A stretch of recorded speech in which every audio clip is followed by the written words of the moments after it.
Uh-oh, I definitely forgot to do that. What's going on, everybody? Welcome back to another cold day here at the stable, but an exciting day because we have some packages to unbox from you guys. Our P.O. box was a little full this morning. Let's unbox them. By the way, this is the P.O. box if anybody's interested. This one is from one of our supporters up in the Great White North, one of our Patreons actually.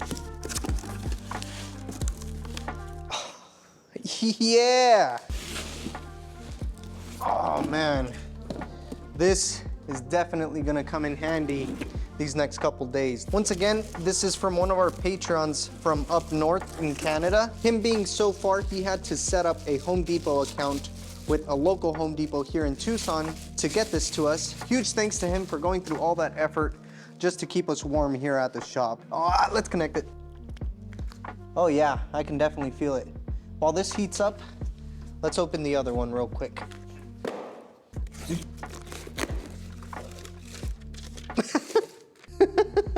I think somebody sent us a Sharpie because we exploded one in the last video. These also came with a little note that reads, Angel Food Cake, enjoy your gift. Take good care of these. They should run out of ink slowly, not all at once due to an impact. Really enjoy your channel, from Steve Waterhouse. Well, Steve, thank you for the Sharpies as well as the good laugh. Also, there's just one more thing I need to show you guys. Check this out. Some of you were asking if we had new merch available, and we do. This is our newest design. The link will be down below in the description. Guys, it is pretty cold out, and I wouldn't want you to get sick. Go ahead and pick yourself up one of these Rookie Pilot sweatshirts. All right, that's enough distractions. Let's get to work. This little thing is going, it's putting in work. Okay, so in the last video, we got this cool new jack from the Catman, but I wanted to test it, and it's been sitting here for about 5-6 days, and the transmission has not dropped one bit, which we would not be able to say the same thing about our old one. Anyway, we're pretty much at a standstill in terms of what we can do to this car, but we managed to scrap up a bit of change and we have some new wheels on the way. Our Patreons have already seen it. Don't give anything away, guys. But I want to get some things ready before we get those new wheels. If you guys remember, when we installed all the suspension components, we didn't put Loctite or anti-seize on any of this because I knew it was gonna have to come out anyway. But then there's also things like this. We turn the wheel and the entire ball joint spins, which is not supposed to happen. Also, this just being raw metal, all of these parts are starting to form some light surface rust.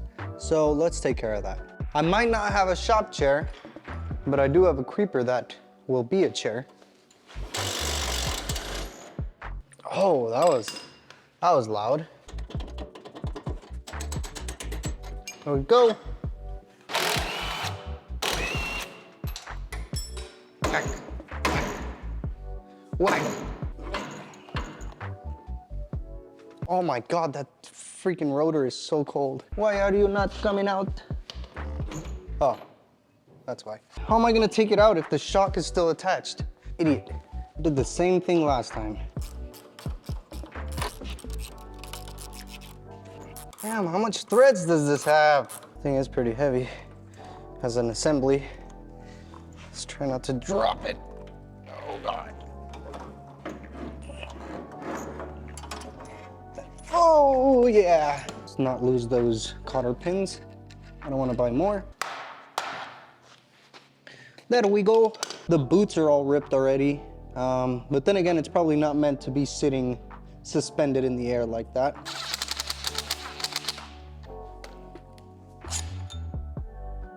Dirty. And we also haven't put any anti-seize on these threads, so it's one thing we'll do later. Like I said, these ball joints are completely loose.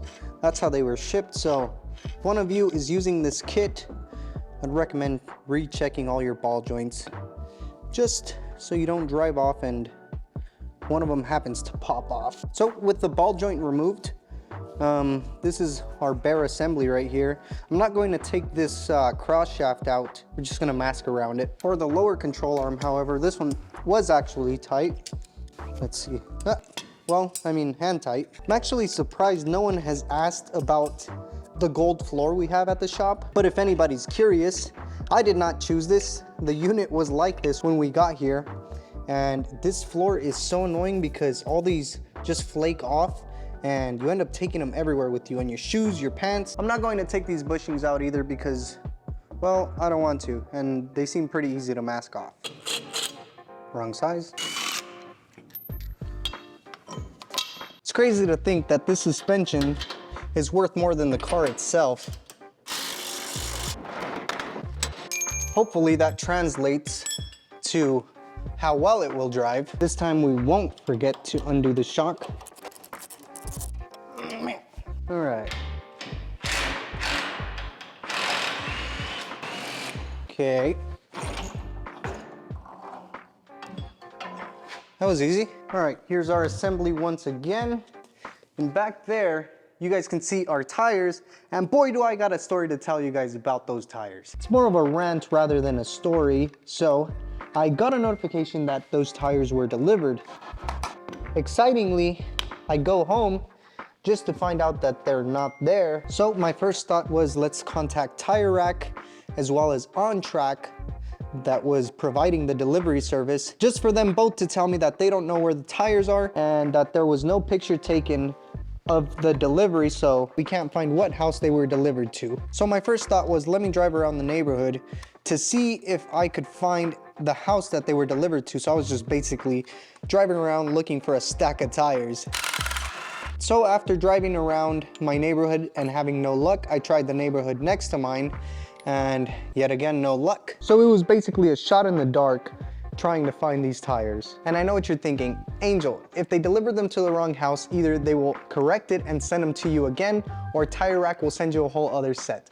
Well, that couldn't be further from the truth. I purchased these tires on a closeout sale, so that means that there was already limited availability, so I wasn't guaranteed to get another set, which is the entire reason I was freaking out, because I got them at almost 50% off, and I didn't want to have to purchase a whole other tire set at full price. So it was now a couple hours after they stated that it was delivered, and I was still not able to get On Track on the phone. Then the sweetest old lady knocks at my door and says, "Are you Angel?" And I just knew she had my tires. So I follow her to her house, and lo and behold, there were my tires. So thank you, Jeannie, for taking the time out of your day to find me and to get the tires back to me. As for On Track, you might have been on track with the delivery date, but not the delivery location. Now that I got that off of my chest, let's continue working. Also, Matt V sent us like 5 coffees. I think we're set up for the whole week. Thank you. So we have our tubular control arms here. Once again, I'm not gonna take out the bushings because I don't want to, but they're pretty much ready to be prepped and painted. Time for the multi-function fabrication device. All right, let's see how fast we can get these prepped. Ready?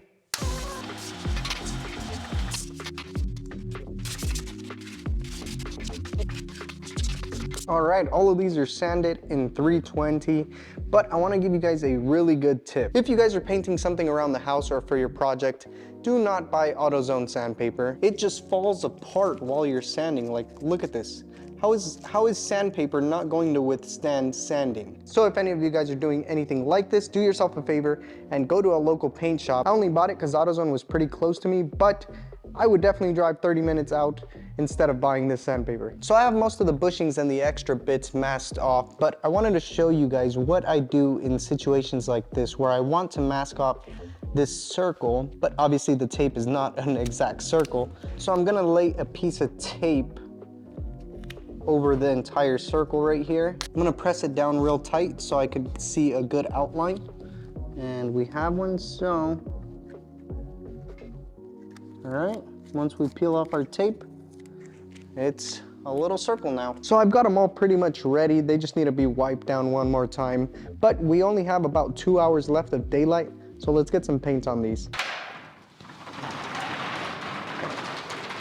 All right, so being that the fab table is a little short, I'm gonna put a little bit more height to it. All right. All right, so I have to find a way to hang all of these without dropping them, but I have a good assortment of zip ties right here. Seems like it'll work.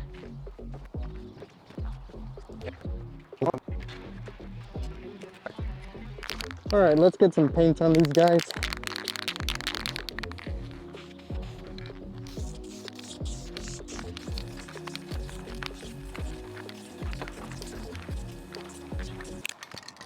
Uh-oh, I definitely forgot to do that.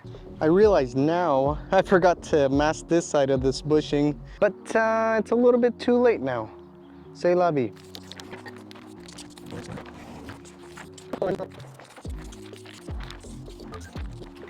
Instructions say to do 2 light coats and 1 medium coat, but I did 1 light coat and 1 medium coat because I'm not gonna let a can tell me what to do. All right, let's finally get some paint on these.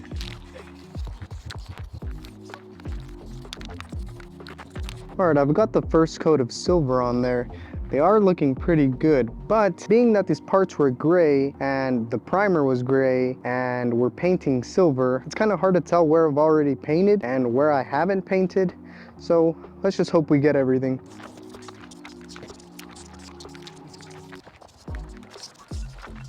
One last one and then we'll call it good.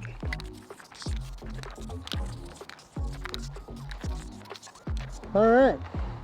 Fully coated. All right, while those are drying, look what just arrived, guys. The new wheels for the Mustang. Let's go ahead and pop one of these suckers open, eh?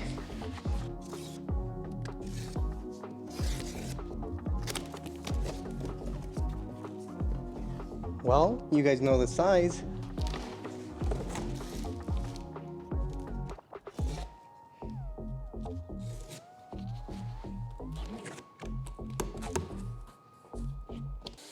Sorry to disappoint, guys. You're gonna have to wait till the next video to see that. We are making a lot of good progress on this build. The main thing that is holding us back is, I mean, we don't have $1 million to just buy a bunch of parts. And most of the companies that I've reached out to see if they would wanna work together have told me to kick rocks. In the next video, we might go to the scrapyard because we need parts for old scraps here, and there might or might not be a special guest. But anyway, thank you guys for watching, and I will see you guys on the next one.